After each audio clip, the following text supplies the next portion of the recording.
Years ago, there were drive-ins everywhere, but land became so valuable and so expensive that people found people had opportunities to sell the land, which is what they did. So instead of going from 4,000 or 5,000 screens throughout the country, we're down to 300 to 400 screens. In New Hampshire, there's roughly 4 theaters. My parents purchased the drive-in back in 1969, and this coming year is going to be our 50th year, our 50th anniversary of running the theater. I mean, I grew up in the theater. I mean, I used to go up there with my parents, and I would end up falling asleep basically on bins that we used to have that we stored candy in. So I've been there as young as 5, 6 years of age. It's really an exciting time now because of the digital era. We're not going anywhere. I've come to be on public television in a baggy old brown shirt. And that's because on the back is a representation of the very famous Milford quartet, the Hutchinson Family Singers. They lived in a large farming family here in Milford. Their gracious home is now a private home on North River Road.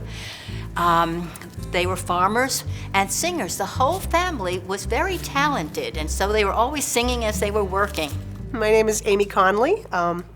I do a lot of music programs in Milford. I teach music together classes to infants through 5-year-olds, and I do that in my home studio. And I also rent some space in Nashua, so I go off once a week and do that.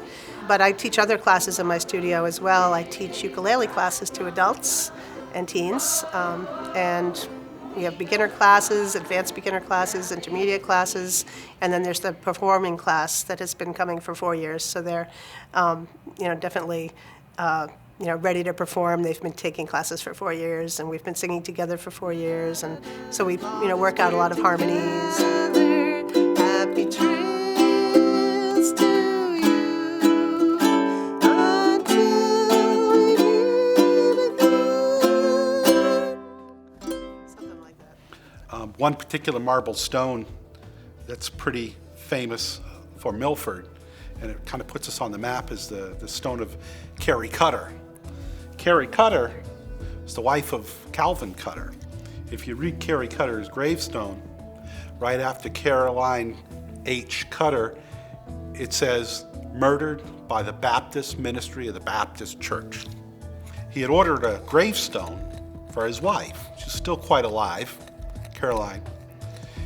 But they had this gravestone made, and it named all the names of all the people that he accused of slandering him in public. I don't believe a lot of people could read what it said, but it was just full of slander. Caroline Cutter herself was probably standing there in the crowd. I grew up in Wilton, and there were the Wilton kids, and then there were the Milford kids, and the Wilton girls would always be chasing the Milford boys. So we would get a father's car, because Milford was more hip than Wilton, we thought. So we'd get a car, and we'd all put in a quarter, and gas was 25 cents a gallon, so we'd have 4 gallons of gas, and we would just drive down to Milford, around the Oval, up the street where one boy lived, over to the street, looking for the boys, and then we'd go up to Wilton and drive around the dummy in Wilton and come back for the whole night, look. And I've heard that the boys were at the sand pits, drinking beer or whatever boys do. 2011, we had a problem with our Labor Day parade.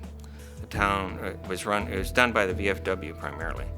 And this particular year, they decided not to do it. And it was a big year because of the political year. We had a lot of politicians coming into town that year, and I knew it. So several of us stepped up, went to the selectmen, said, we want to save this parade.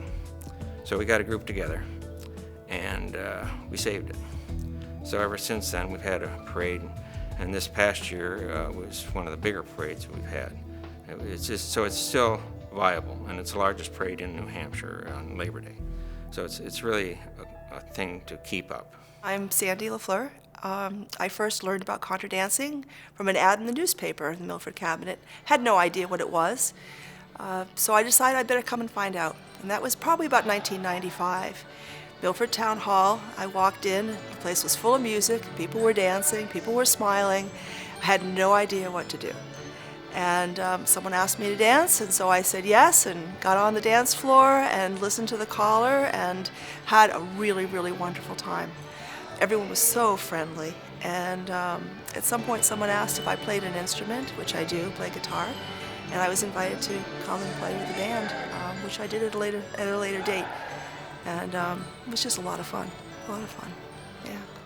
We got into this as a result of like so many people that were hit by the recession, and I needed something to basically save the house. People are always asking me if I've ever been to any competitions, and I tell them my only competition is to have you come back as a good customer, and with the equipment we have, the smoker is the star of the trailer. It's a 6-foot wide, 12-shell rotisserie smoker fired by oak. We use nothing but oak. And we haven't done the numbers from this year, but last year in 2016, we smoked 16,200 pounds of meat. It's just roadside barbecue, brother.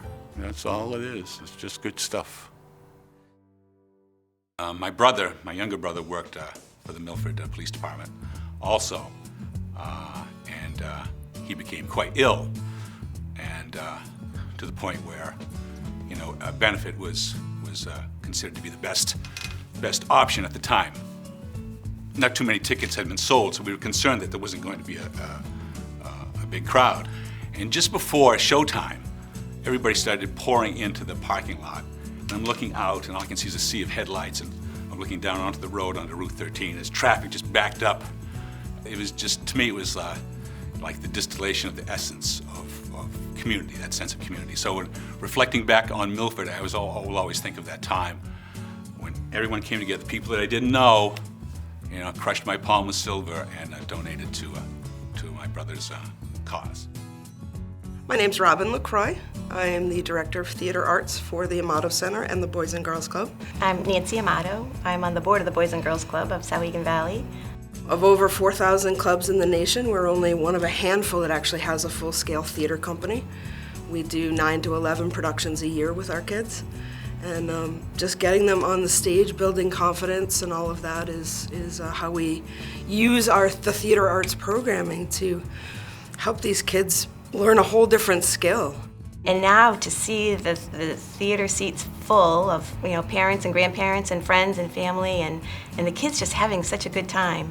And then at the end of the show, when they're finishing up and the productions are done, they're just really sad. They've created such a great bond, and it's really fun to see that there's things out there that they can do.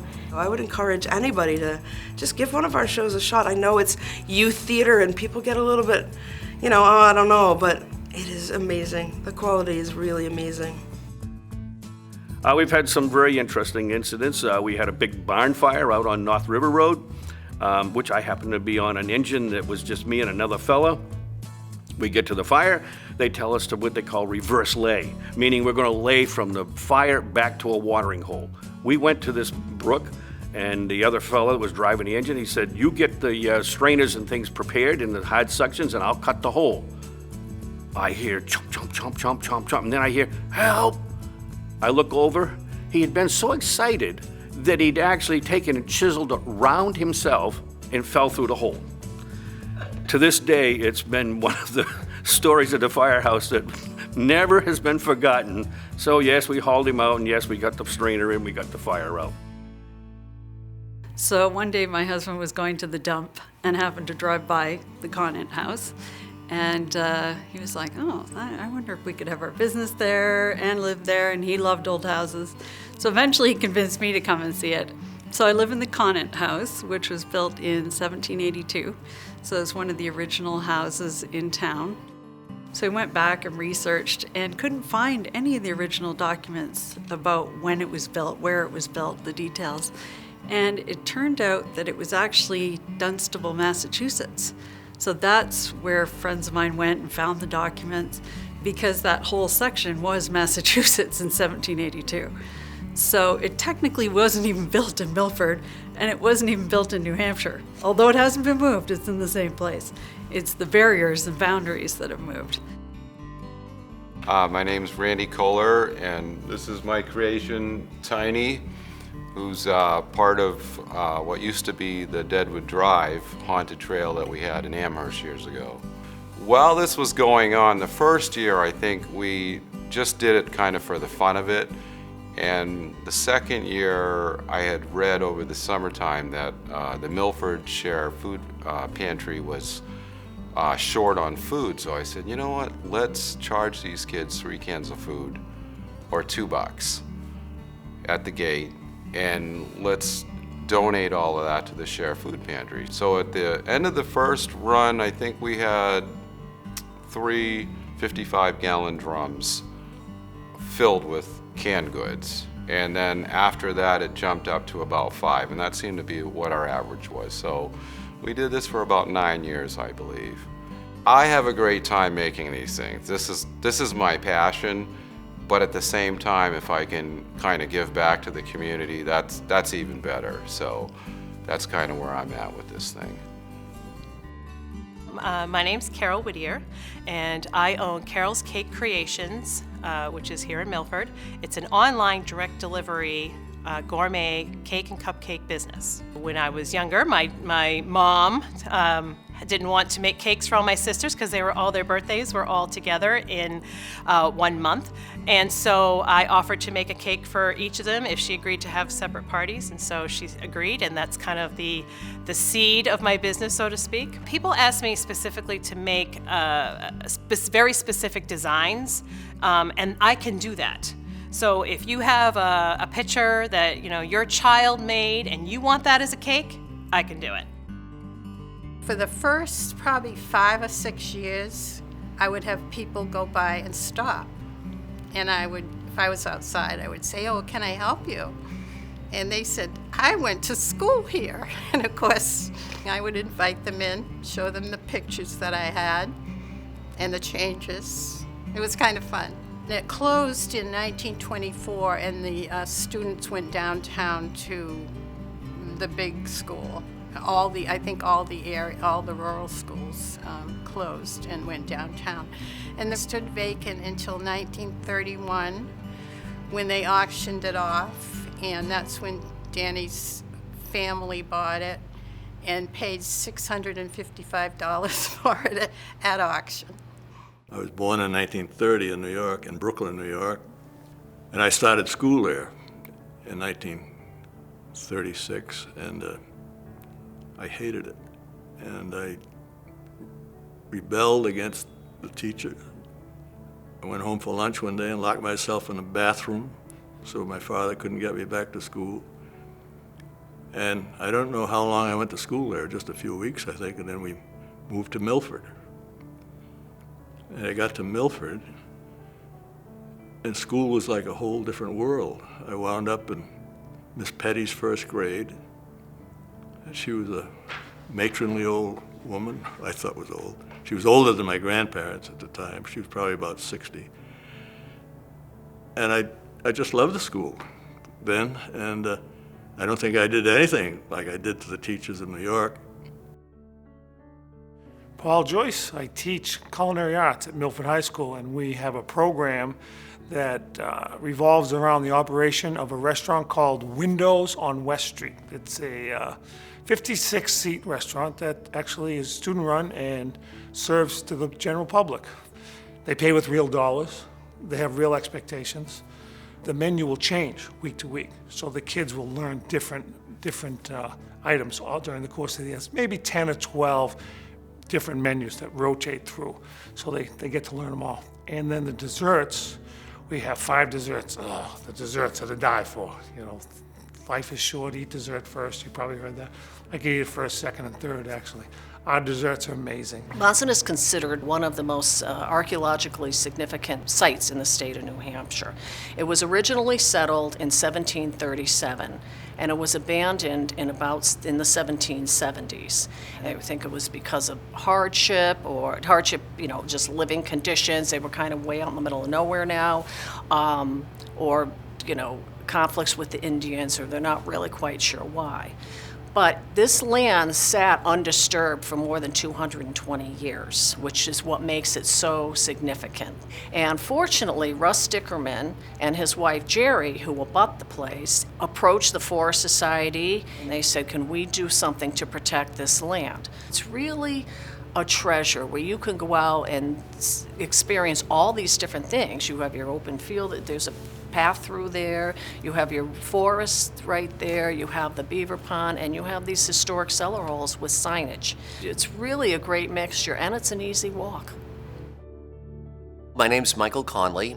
I've been working with the Souhegan Valley Food Co-op Board of Trustees for the past 3 years in an effort to build local food infrastructure. One Tuesday a month, we were helping Cher produce a spaghetti dinner.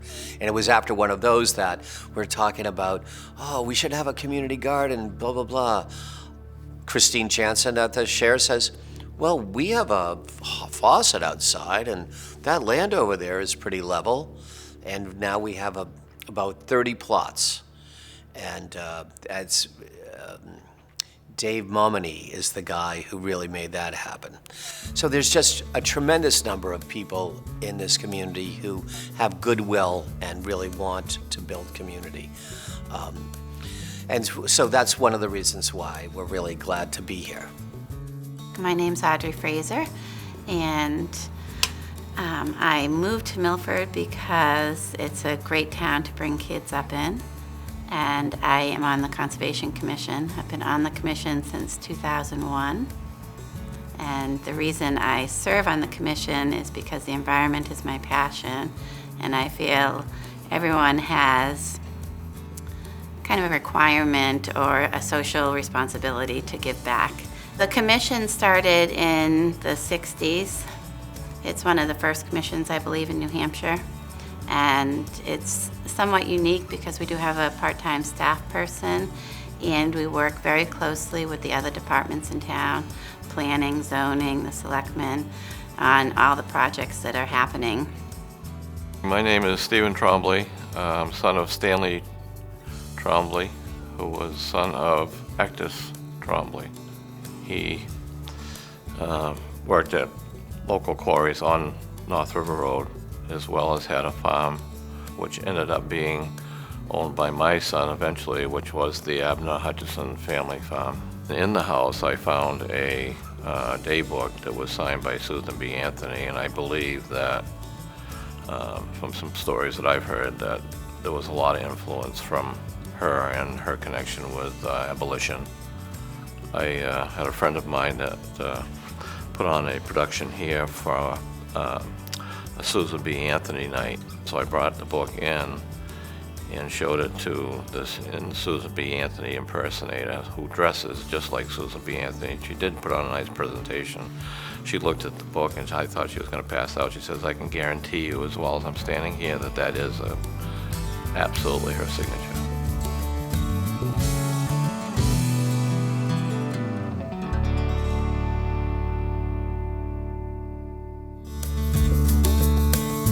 Major funding for the production of Our Hometown Milford was provided by Hitchner Manufacturing, Certronics Corporation, Airmar Technology, with additional support by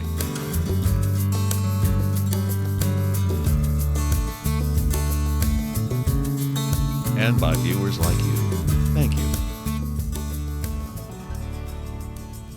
Hello and welcome to Our Hometown. I'm Rebecca Rule. Today we're here in Milford, named for the mills that flourished along the banks of the Souhegan River, which runs right through the middle of town. With a population of almost 16,000, Milford is the hub for folks from all the small surrounding towns to go out to eat, to shop, to play, whatever else needs doing.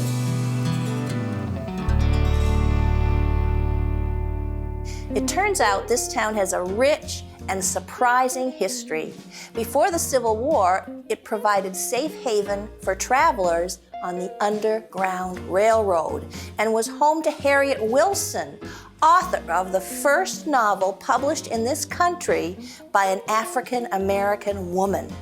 Milford was a bastion of abolitionism, hosting speakers like Frederick Douglass. At rallies and concerts, it was home to the Hutchinson family singers, famous across the country for their harmonies, their folk songs, promoting social change and freedom. Milford is also famous for what they dug out of the ground, giving it the nickname the Granite Town in the Granite State.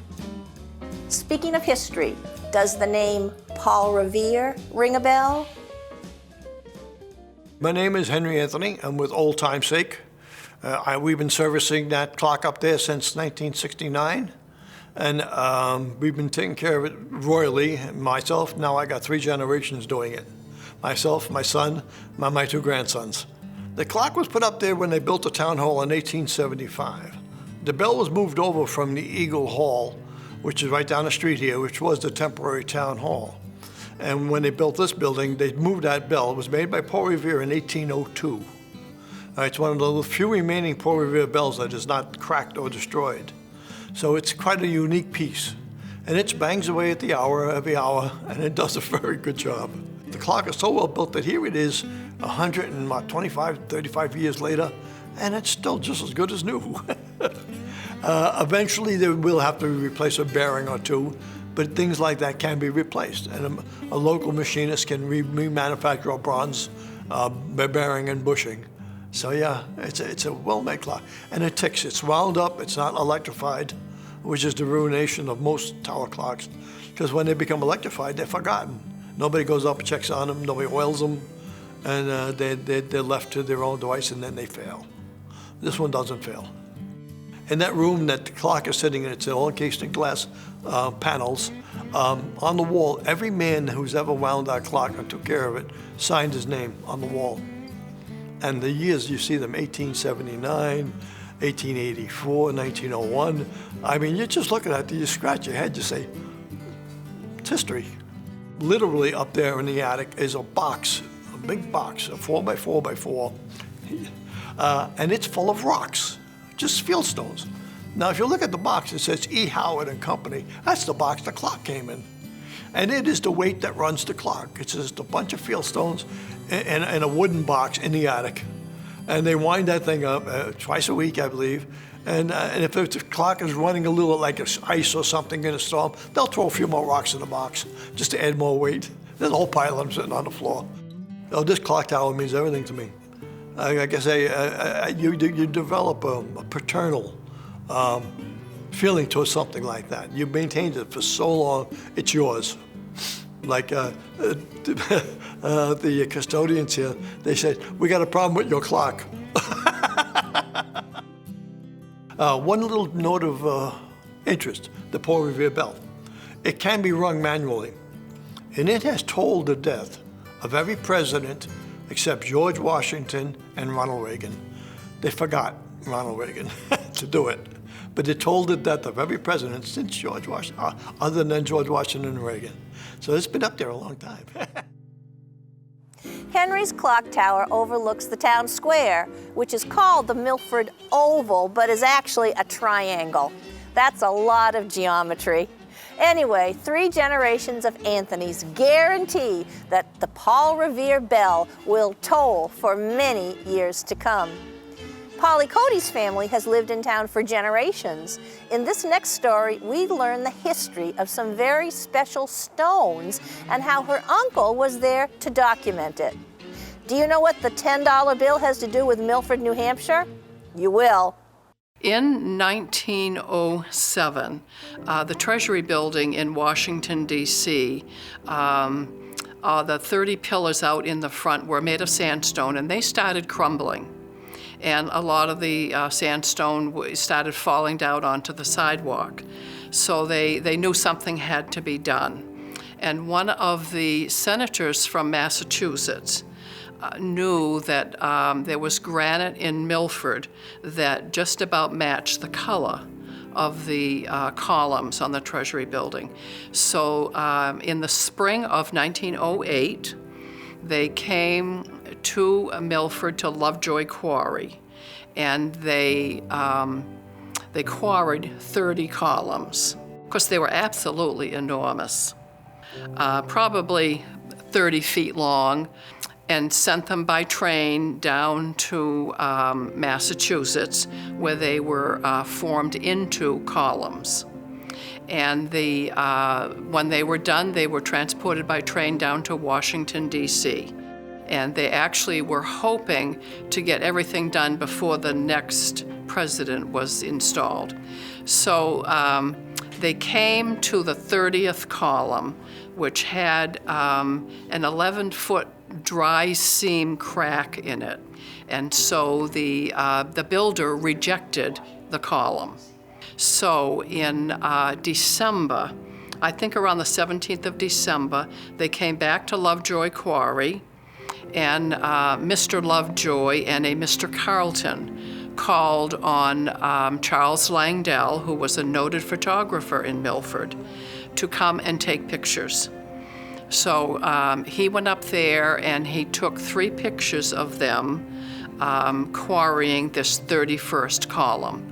And on one side of the column, in big letters, it says Lovejoy, and then the number 31, and then the rest of the dimensions of the column. And that was again sent down to Massachusetts and formed into a column and shipped down to Washington, D.C., and the 31st column was installed. On the back of the $10 bill is a picture of the Treasury building, and those 30 columns come from Lovejoy's Quarry in Milford. And it wasn't until I really started getting into my great-uncle Charles's photographs and a lot of his history that I realized how important these pictures were. Granite is not the only thing Milford has sent to Washington, D.C. New Hampshire takes its politics seriously. With our first-in-the-nation primary, we pride ourselves on having an educated and informed electorate. A teacher at Milford High School takes that responsibility seriously too, and he's been inspiring students to get involved and to become better citizens. I was a second-year teacher. I was asked if I wanted to learn about a new civic program that inspires children and gets them to think critically about government.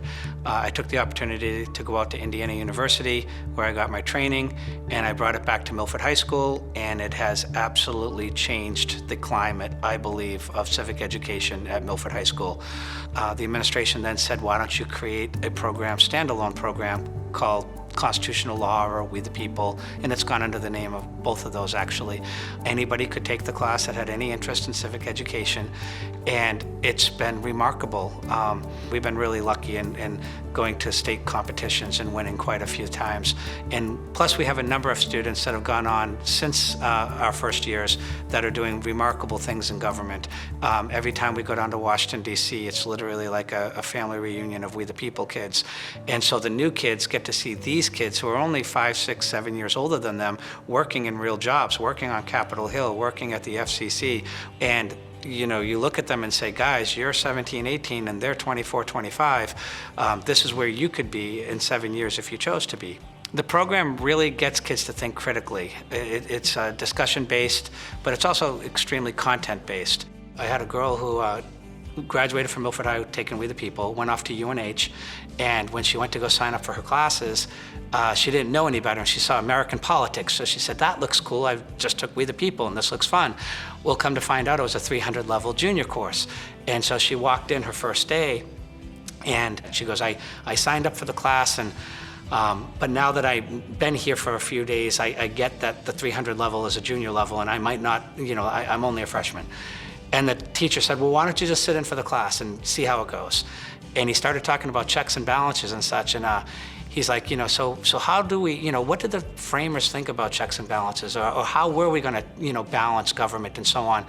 And she raises her hand and she starts quoting Hamilton, Federalist 51, and she said, well, Hamilton writes, if men were angels, government wouldn't be necessary. And he looked at her and he goes, how do you know that? And she goes, well, I took We the People when I was in high school. And he looks at her and he goes, oh, you're one of those kids. He goes, I think you'll be all right.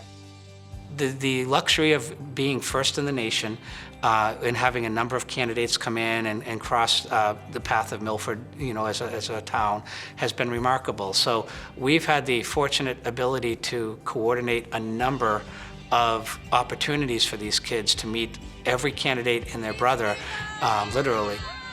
And the kids get a chance to informally chat with them, and they love chatting with those kids because these are kids that are asking them more intelligent questions other than do you wear boxers or briefs? They're asking them policy questions, and they're asking them philosophy questions, and the candidates are just blown away. And I can't tell you how many candidates walk out the door shaking their heads going, I wish I had a class like this in high school, and if there's anything I can do, please let me know. Many of the townspeople have looked towards the kids and have just constantly remarked, about how great they think it is that young kids get involved. I mean, that's always been the knock. The 18 to 25-year-olds never vote. How do we get them engaged? How do we get them involved? Well, you get them into Milford High, We the People, and, they're going to make a mark on the world. Sculptor Fern Cunningham has left her mark on Milford. Her bronze statue of Harriet E. Wilson graces the grounds of Bicentennial Park.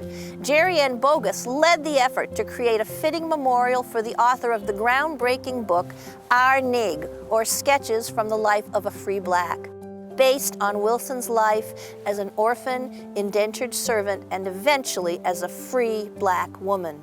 Published in 1859, Our Nig was all but forgotten until the 1980s when Henry Louis Gates rediscovered it. For Bogus, honoring Harriet Wilson was a personal journey. In 2002, a reporter wrote an article on Milford's hidden gem, and it was about Harriet Wilson. That was the first time after living here, by then it was about 25 years, that I heard Wilson's name connected to Milford. I had heard about the book she wrote, which is Our Nig, or Sketches in the Life of a Free Black, and it was just an amazing discovery for me. Black history in New Hampshire, who would have thought it? So we started a project and formed the project, the Harriet Wilson Project, with some volunteers, some women from all over the state, to figure out just how we could raise awareness for Harriet Wilson in her hometown, in her home state. And so what we did was decided we'd build her a statue in Milford, and we wanted that statue to be on public ground.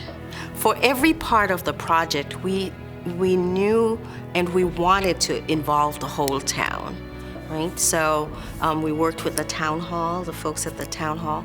We worked with the high school students, and we worked with a local landscaper. We got stones from one of the quarries for the walkway. We had a tractor service. We had the landscaper. Tromley came with all of his equipment to help clear up. Freddie Peel donated the base for the statue. The whole town really came together. So we had the event here in town, and we had to walk over to the park for the unveiling.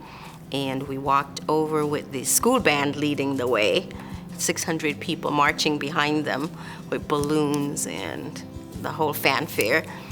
And once we got to the park, Iris Thompson, who was at the time the oldest black residence in town, she was just about 100 at the time, she did the unveiling, and a high school student released the doves once that was done. So she was an entrepreneur, she was an author, she did what she had to do to survive, and she constantly reinvented herself. With telling Wilson's story, telling all these stories, we want to just broaden our knowledge, show a more inclusive, welcoming state. This history created a whole different vision for me of what Milford was. You know, it created a sense of belonging, and Wilson's story is really a real strong part of that. Milford has long been a melting pot of nationalities and cultures. East Milford was home to a large population of Italian immigrants. Most were stoneworkers working in the quarries. These new Americans brought a taste of their culture from their old home to their new one. We call this story Grapes on a Train. As Milford developed with immigrants coming from Italy and Finland and so forth to work the quarries, because Milford was the granite town in the granite state. At one time we had 15 or 20 quarries working here, granite quarries, working within Milford. Artists were carving headstones and monuments, and the Italians tended to settle in what we call East Milford, and was a large community. One of the chaps owned a grocery store in East Milford where the people of that area would shop and trade. In that building, it was also a social gathering place for the people of East Milford. And it sat right beside the railroad tracks. And the first transcontinental shipment of grapes that came from Napa Valley in California to the East Coast was shipped by United Fruit Company by railroad to Milford, New Hampshire, to the East Milford Improvement Society, where it was then divvied up to respective families to make their traditional wine. And at the Historic Society, we still have the wine press that was used by them. It was a community press, or many families had a small still that they would make grappa with. Grappa was after they squeezed the grapes, the skins and stems and seeds were fermented. Yes, I did have a glass of it. It was stronger than White Lightning, and not much flavor. Still some flavor of grape, but it was mostly alcohol.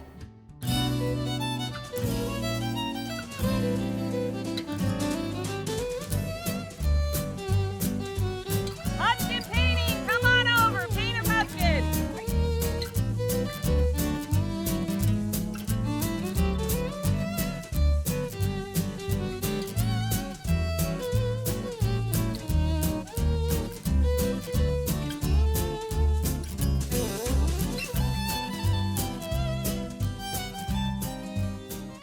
One of the largest freestanding carved wooden eagles in the country stretches its wings on top of Eagle Hall. It's made from tough red cedar, and its wingspan measures nearly 9 feet. It is the second eagle to watch over the town from that perch. The first one, made of yellow pine, remained at its post from the 1840s to the 1990s. Over time, that old guy suffered quite a bit of weather damage and, according to Chuck Worcester, tried to fly away on one particularly stormy day. But Milford is known for some other pretty impressive eagles as well. Troop 4 in Milford just celebrated 100 years of scouting, and scouting in Milford has been an active program for over 100 years now, actually. It began in around 1912, and they've been in existence since. We are actually the oldest continuously operating troop in the state of New Hampshire today. Today, our Boy Scout troop travels all over the country. We've been to Washington, D.C., we've been to Gettysburg, New York City, Assateague Island, and West Point, and many other areas. Over the course of the many years that we've been involved, we've had some 27 Scoutmasters. In fact, one of them was a woman who shepherded us through the 75th anniversary that we had. So it's a great organization, and we have produced 39 Eagles, 5 of those this year, and they've done amazing amount of projects in the community, and you'll hear about some of those. These are 3 young men that our town should be extremely proud of, and their family should be proud of, and our troop is proud of them. Hi, I'm Dylan Melu. My Eagle Scout project was to map out and write down all the locations of where people were buried in the West Street Cemetery over by the Milford High School. In my mind, and I was told there's like 300 graves there maybe, I went in and realized there's about 2,000. It was a tough project kind of thing. I ended up finding 2,199 names. From there, after I found everything, I had to go insert it all online. So that's typing in everything I wrote down, every little detail about them, where they served, where they died, anything I could find on them from that. Our American Legion actually thanked me for what they're doing because they had a plan to re-post up flags. And the flags, they didn't know where the people who were veterans were. I believe that that will help them find it because I also, in the booklet, I marked down who's the veteran and where they were on the map. Last day, I turned 18 on March 9th, and the day was March 8th. And I go to the Eagle Board with everything I have and got finally approved for my project. My name is Nicholas Peter Liamos, and my Eagle project was a veterans walkway along the Souhegan River in between the Boys and Girls Club and Masonic Lodge. So it consisted of 6 granite pillars with the writing for each military branch, Navy, Army, Marines, Air Force, National Guard, and Coast Guard. Well, in the middle of the posts, there was a sitting area with 3 benches. So it was like a nice sitting area so you could overlook the Souhegan River. It took me, I want to say like 1.5 years to complete. I got the idea because one of my role models is my grandfather, and he's a veteran. And so I completed it when I was 15, and I got my Eagle rank when I was 16. It just taught me to work well, listen to others, help others work on projects together. It's helped me a lot in school to be a team leader and work with people. My project was an orienteering course at Miles Slip Town Forest here in Milford. I built a 3-level one, an easy one that's, if you don't really need to use a compass, it's more about like trying to figure out how to use it and learning, and it's family. And then a medium one's a little bit harder, the pieces the markers are about 25 yards off of the trail. And then the hard one is you really need to know how to do it. They're 100 meters or yards off of the trail. It takes like 8 hours, it's like an all-day thing. I built those, and then I had to make a map that corresponded to it so you could orientate to all the points, along with putting the markers out there. Along with doing my project, I was also the senior patrol leader of the troop during that time, and so that also helped me. Being in charge of the troop helped me with leadership ability. So they've had a lot of work. This is not an easy process to become an Eagle. Only about 3% or 4% of all the Boy Scouts ever get there. So to make that journey and complete it is a challenge and takes a lot of time. Scouting here in town has done a lot for our organizations here in the town and for the town itself over the last 100 years, and we're hoping to see that continue for the next 100 years. Thank you for taking this journey with us through Milford then and now, with a few peeks into the future. Young people making their way in Washington, those devoted Eagle Scouts, and the Anthonys keeping the clock ticking and that historic bell ringing. Thanks especially to those who stepped up and sat down with us to tell these stories about what makes their town so special. We were able to show only a few of them in this program, but guess what? Every one of the stories the people of Milford shared with us will be available online at nhpbs.org. I'm Rebecca Rule. See you around town. It's a fantastic community. If you need something done, you need help, if you want to help, you can do it in Milford. It's a good place to raise children. It's a good place to grow up. It offers like that sense of the urban, the oval, where you have that sense of community, and then it's just the rural. This oval, this building that we're in that's been here forever. There's something that's rare in this day and age, I think. Been a wonderful little town. It's a walkable town. To me, Milford is just home. I don't know where else I would live. There's a vibrancy here. A small local town feeling with wonderful people in it. Just a nice, safe, wonderful place. Very, very happy to live in Milford, New Hampshire. We're not being recorded now, are we? You better not have. Major funding for the production of Our Hometown Milford was provided by Hitchner Manufacturing, Certronics Corporation, Airmar Technology, with additional support by